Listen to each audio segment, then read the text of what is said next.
وَتَجْعَلُونَ رِزْقَكُمْ أَنَّكُمْ تُكَذِّبُونَ، اور تم نے بنا لیا اپنا نصیب یہی کہ تم جھٹلاتے ہو۔ اللہ اکبر۔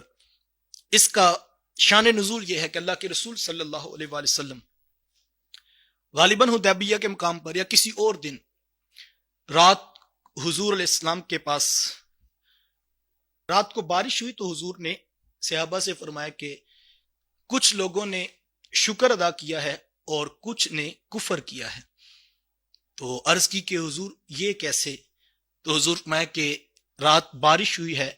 اور جنہوں نے کہا یہ اللہ کی طرف سے رحمت کا می برسا ہے انہوں نے رب کا شکر ادا کیا ہے، اور جنہوں نے کہا فلاں ستارے کی وجہ سے ہوئی ہے انہوں نے کفر کیا ہے۔ اور اس کا ایک اس وقت حضور علیہ السلام فرمایا وَتَجْعَلُونَ رِزْقَكُمْ أَنَّكُمْ تُكَذِّبُونَ، چونکہ بارش بھی ایک رزق ہے تو تم نے بنا لی اپنے رزق کو یہ کہ تم صرف جھٹلاتے ہو۔ اور ایک اس کا شان نزول اس طرح سے بھی لکھا ہے مفسرین نے کہ آقا کریم علیہ السلام کسی سفر پر تھے تو لوگ حضور کے پاس آئے اور انہوں نے آ کر کہا کہ حضور آپ دعا کریں کہ بارش ہو جائے۔ تو حضور میں دعا تو کروں گا کہ بارش ہو جائے، اور بارش ہو گئی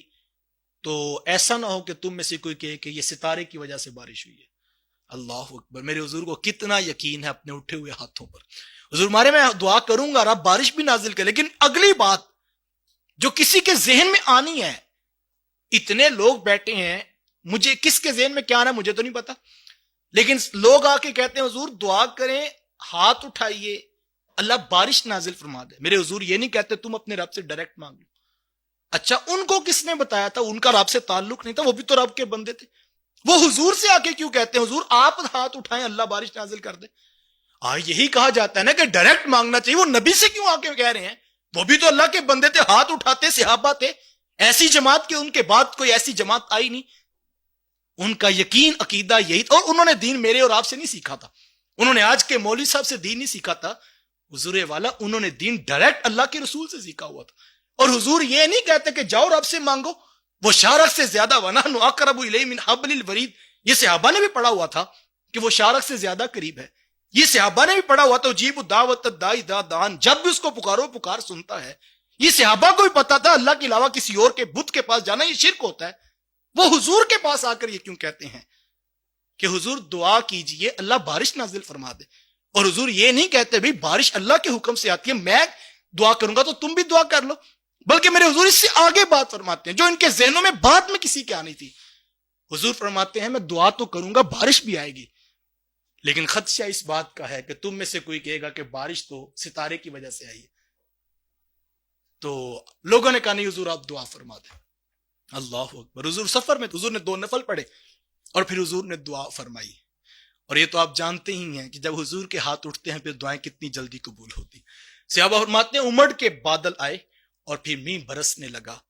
اور لوگوں نے جلدی جلدی اپنے پیالے بھرنے شروع کر دیے، کسی نے اپنا مٹکا بھرنا شروع کر دیا، اور ایک شخص کے پاس سے حضور گزرے، وہ اپنے پیالے میں پانی بھر رہا تھا اور وہ یہی کہہ رہا تھا جو میرے حضور نے کہا تھا کہ یہ فلاں ستارے کی وجہ سے بارش ہوئی ہے۔ تو حضور کی نگاہیں پہلے دیکھ رہی تھی کہ کیا ہونے والا ہے اور آگے کس کا کیا رویہ ہوگا۔ حضور جانتے تھے ہر طرح کے لوگ ہیں، کچھ تو اپنے برتن بھی بھریں گے، ان کے یقین بھی مضبوط ہوں گے، نبی کی ذات پر تیقن بھی کامل بن جائے گا، لیکن حضور جانتے تھے یہاں بیٹھے ہوئے میں سے کسی کے ذہن میں یہ سوال آئے گا کہ بارش تو ستارے کی وجہ سے ہی ہوتی ہے۔ تو فرمایا وَتَجْعَلُونَ رِزْقَكُمْ أَنَّكُمْ تُكَذِّبُونَ، اور تم نے بنا لیا اپنا نصیب یہی کہ تم جھٹلاتے ہو۔ اچھا ایک معنی پیچھے ذکر ہوا ہے قرآن کا، یہاں سے مفسرین نے یہی لکھا ہے میں نے جو ابھی تک پڑھا کہ رزقکم یعنی وہ جو اللہ رزق دیتا ہے بارش کی صورت میں اس پہ وہ جھٹلا دیتے ہیں اور کہتے ہیں ستاروں کی وجہ سے بارش آتی، لیکن پیچھے ذکر ہوا قرآن کا اور کہا کہ یہ انہ لقرآن کریم فی کتاب مکنون لا یمسہ الا المطہرون تنزیل من رب العالمین افبہذا الحدیث انتم مدہنون، سارا ذکر قرآن کا، اگر اس کو ساتھ اس کو جوڑ لیا جائے اور علماء اس کی بات میں وضاحت فرمائیں گے وَتَجْعَلُونَ رِزْقَكُمْ أَنَّكُمْ تُكَذِّبُونَ، کہا یہ قرآن بھی تو رحمتوں کا سارا رزق ہے، تم اس میں سے اپنا حصہ صرف جھٹلانے کے نکالا ہے،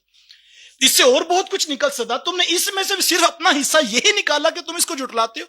کوئی ایک آیت تم مانتے قرآن تمہاری روحوں کو روشنی عطا کرتا، قرآن تمہاری زندگیوں کو رزق عطا کرتا، تمہاری روحوں کو نور عطا کرتا، لیکن تم نے اس پورے قرآن میں سے حصہ یہ نکالا ہے کہ انکم تکذبون، کہ تم اس کو جھٹلاتے ہو۔